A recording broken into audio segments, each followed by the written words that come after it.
Hello, my name's Michael Conneely, and this wonderful video tells you all about the new moon of the 18th of January 2026 and the often hard-won harvest you can make from it. It's an exceptionally powerful new moon with Pluto, Moon, Sun, Mercury, Mars and Venus all close together in a 6-planet conjunction in Vedic Capricorn using the sidereal zodiac. Moon, Sun, Mercury, Mars and Venus. What a powerful combination. And it's all in the disciplined iron grip of Capricorn. In Western astrology, using the tropical zodiac, the close stellium is actually split between two signs: Moon, Sun, Mercury and Mars at the end of Capricorn, Pluto and Venus at the start of Aquarius. Now you can see the wonderful Vedic and Western charts together with the ephemeris for January in both Vedic and Western astrology, all in the January month page of my Star Wheel Astrology website. The website address is in the description below the video.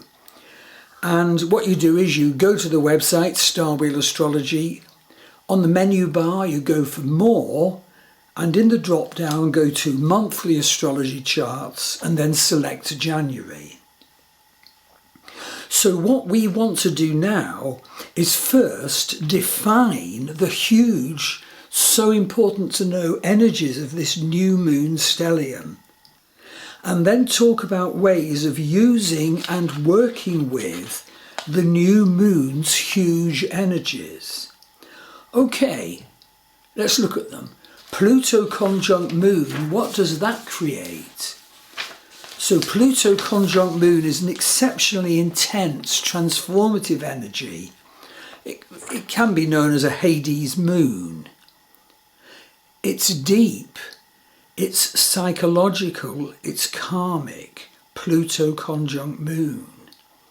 It's also Phoenix energy, creating often painful, emotional, internal changes that we really need, forcing us to go into deep emotional depths and karmas. Indeed, it is karmic. It's a karmic releasing of deep emotional traumas and purging of our subconscious. And Pluto conjunct Moon offers us new realizations, often to do with buried material, secrets, denials, fears. And it's occult, it's magical in its opportunities and its transformational possibilities. Control agendas in particular are often revealed. So the Pluto-Moon conjunction often, by the way, raises relationship difficulties with mother and father. It indicates complex, intense or turbulent relationship with the mother. Maybe she was controlling or secretive or whatever. And it always offers us strong manifestation. Remember the myth of Persephone. Persephone was abducted by Hades, but she also became a queen thereby, queen of Hades. By going down into the underworld, she became a queen. So it can be so helpful for us to do the psychological or shamanic work or shadow work or art work or dance work, etc., to really work with Pluto conjunct Moon, the central energy of this new moon. But of course Pluto is also conjunct the Sun. What does that offer you? Well, the energy it offers you is transformational growth of your power, your self-expression, your level of contact with your unconscious and your shadow. Pluto conjunct Sun's a drive for personal growth, often through intense experiences which may come up, to deepen your sense of purpose now, to strengthen and enlarge your inner drive, to uncover your hidden truths. And then there's Pluto conjunct Mars. Pluto conjunct Mars energy gives you power, virility, transformation. And then there's Pluto conjunct Venus. Well, Pluto conjunct Venus can prompt you to death and rebirth experiences in your love issues, in the way you love, in what you desire, in how you value yourself, in your money issues and your self-worth issues. Old relationship patterns that are no good for you can actually be taken away at and following this time, particularly if you do the needed work with this new moon and through the lunation period that follows. But that's not all. There's Pluto conjunct Mercury as well. Pluto conjunct Mercury can give us deep, even obsessional pursuit of truth, can give us more commandedness in our voicing of things, more power to our voice. And of course these planets are interacting not just with the moon but with each other. So there's the Sun-Mars combination. So positively, that's powerful focus and drive, but negatively, beware going in for anger bursts. That's even worse if Capricorn is your 7th house of relationship, of course, with Sun conjunct Mars there. And there's Mercury conjunct Mars. That combination can give you anger outbursts.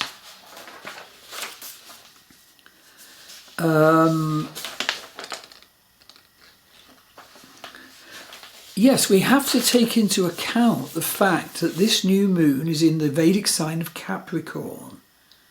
It's an important factor to take into account the nature of the energies of planets when they fall in Vedic Capricorn. And so the placement in Vedic Capricorn gives the new moon an energy of seriousness and responsibility, ensuring creation of adequate structures for the work you must do. Taking the viewpoint of utterly needed long-term goals, not just concentrating on the quick little solutions. Indeed, accepting that some crucial goals may take time, but the point is that the nature of Saturn will reward you with a harvest of golden reaping if you do the needed long-term work. Capricorn energy compels us to complete big unfinished projects, and we suffer if we don't obey the Saturn ruling Capricorn imperative. It also calls upon us to end useless patterns and blind spots that we have, and perhaps we've been lazily ignoring that we've got them. And it's an energy of commitment. Okay, the other important thing to know is that this new moon is in Uttarashada Nakshatra. This 6-planet conjunction all falls in the Vedic Nakshatra of Uttarashada.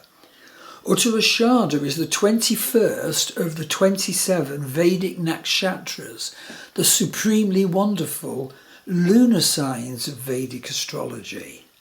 I'll just tell you a bit about Uttarashada, and indeed if you want you can enroll for my Nakshatra course on my Star Wheel Astrology website. It's wonderful. So Uttarashada, well, its ruler is the sun, so it's sun energy. It's power, vitality, strength, leadership. Its descriptive symbol is the planks of the bed. Not such a comfortable place to rest, but it gives us our needed rest. Its power animal, or yoni, is the mongoose. So the mongoose is characterized by viciousness and speed. And its caste is kshatriya, or warrior. So that helps describe the contextual energy of this new moon super conjunction. Okay, a bit more about Uttarashada Nakshatra. This nakshatra usually gives extreme difficulties that need responsible actions, that need hard work, that need personal sacrifice, that need perseverance. Only after obeying those needs comes the success that this nakshatra delivers if you fulfill the requirements. So its energy can be enduring, invincible, aggressive. It can storm its way forward. It can have dogged persistence to succeed. It can be a challenger with a forceful path. So you get the drift of the contextual energy created by the fact that all those planets are in Uttarashada Nakshatra. Oh, and by the way, we have to also take into account 5 other key energies that may well be affecting each of us at the time of this new moon, depending on whether they affect key houses of ours or whether they aspect natal planets of ours. We have to take into account that Chiron is square this new moon, so issues to do with our existential wound may well surface for empowerment, for healing. Please be aware of that. And in fact, secondly, it's crucial to know there's actually a Chiron-Eris conjunction at this time. It's very long running. Eris is the asteroid of strife energy. So Chiron is at 23 Western Aries, Eris at 24 Western Aries. That's Chiron at 28 Vedic Pisces and Eris at 29 Vedic Pisces. It is very long running, and please note that in fact the Chiron-Eris conjunction is actually in one of the 3 Gandansa zones, the supremely important to know about transition points from Vedic water sign to Vedic fire sign, Pisces to Aries, Cancer to Leo, Scorpio to Sagittarius. And when a planet is in that transitional point, it receives no worldly support. But the point is, the opening of the veils of this world can actually offer you at this time connection to divine insights and divine energies. And I've certainly had those from working with this Chiron-Eris conjunction. Not least because my natal moon is at 29 degrees 56 Pisces. So it's been right on top of my moon and will continue to be so all year coming. Thirdly, this Pluto new moon is part of a very long-running, supremely important to know about talent triangle of Pluto, Neptune, Uranus. So Pluto is at 3 Western Aquarius, Neptune at 29 Western Pisces, and Uranus at 27 Western Taurus.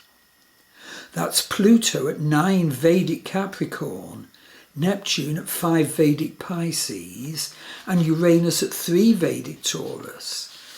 This genuinely is a huge, powerful influence, sending its energy to each one of us humans, if we're open to receive it, of innovation, revolution, vision, and spirituality, and rebirth opportunities at this time. And it runs from 2024 to 2028.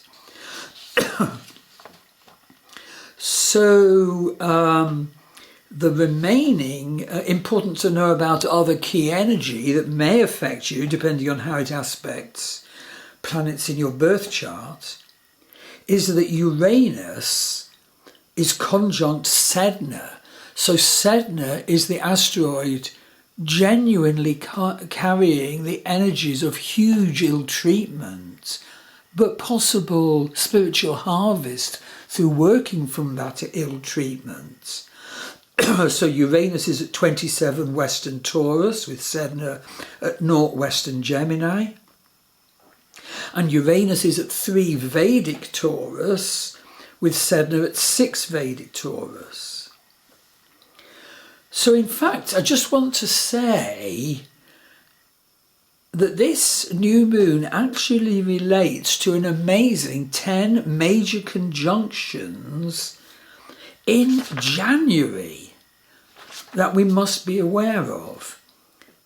Sun conjunct Venus on the 6th, Venus conjunct Mars on the 7th, Sun conjunct Mars on the 9th, Mercury conjunct Mars on the 18th, Venus conjunct Pluto on the 19th, Sun conjunct Mercury on the 21st, Mercury conjunct Pluto on the 22nd, Sun conjunct Pluto on the 23rd, Mars conjunct Pluto on the 27th, Mercury conjunct Venus on the 29th.